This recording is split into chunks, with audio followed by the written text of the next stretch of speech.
Hey guys. So, in today's episode, I want to talk a little bit about transparency, particularly at the White House. I have a couple of clips here from press conference we'll look at. But first of all, let's let this guy have his say. I think we've been the most, I think we've been the most transparent administration in the history of our country.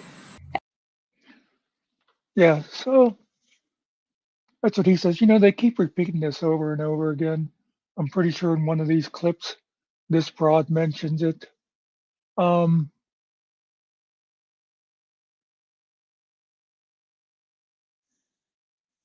I was thinking I forgot something, but I'll let it go. Anyway, they love to talk about being transparent. So let's listen to some of this press conference. As you all know, for decades, a group of DC-based journalists, the White House Correspondents Association, has long dictated which journalists get to ask questions of the President of the United States in these most intimate spaces. Not anymore. I am proud to announce that we are going to give the power back to the people who read your papers, who watch your television shows, and who listen to your radio stations. Moving forward, the White House press pool will be determined by the White House press team. So they are giving the power back to the people. But when she says the people, she means the people who work in the White House, in the press office. In other words, the people who decide how they want to present what they're doing. That's their idea, again, of transparency. Let's continue on to the next clip. I think we've been the most, I think we've been the most transparent administration in the history of our country.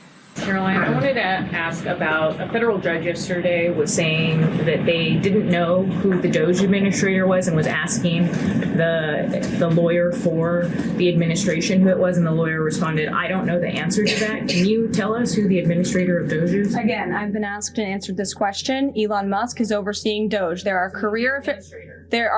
No, Elon Musk is a special government employee, which I've also been asked and have answered that question as well. There are career officials at DOJ. There are political appointees at DOJ. I'm not going to reveal the name of that individual from this podium. I'm happy to follow up and provide that to you. But we've been incredibly transparent about the way that DOJ is working. Okay. Again, they're being very transparent about DOJ, but I'm not going to tell you who's actually running things. That's what she just said, right? I'm not going to tell you that from this podium. But we're being very transparent.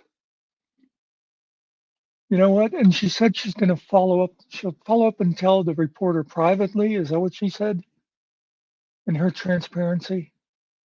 Doesn't that sound like to you that she has no idea who's actually in charge?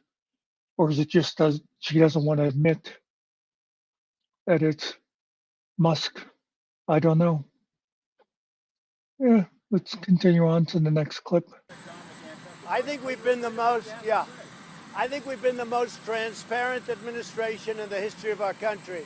Excited. So some of those cabinet members were caught off guard by the email from Saturday.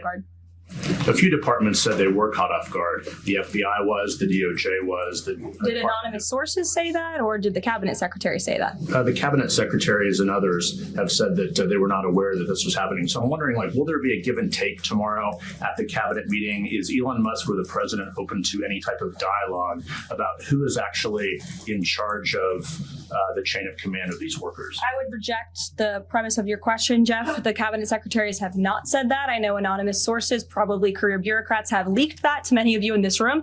But as I said at the beginning of this press conference, everybody is working as one team, and the president respects the decisions of his cabinet secretaries to tell his staff, their staff, not to respond to that email because they did so out of interests of national security, and they don't want to obviously risk confidential information. It's pretty common sense. So the email they're talking about is the email about Doge getting rid of employees. And for some reason, that's national security with the most transparent administration in history, who just said they told people not to talk about that email. That's their transparency. And hey, that's what you voted for, right? We'll see you later. And that's the way it is.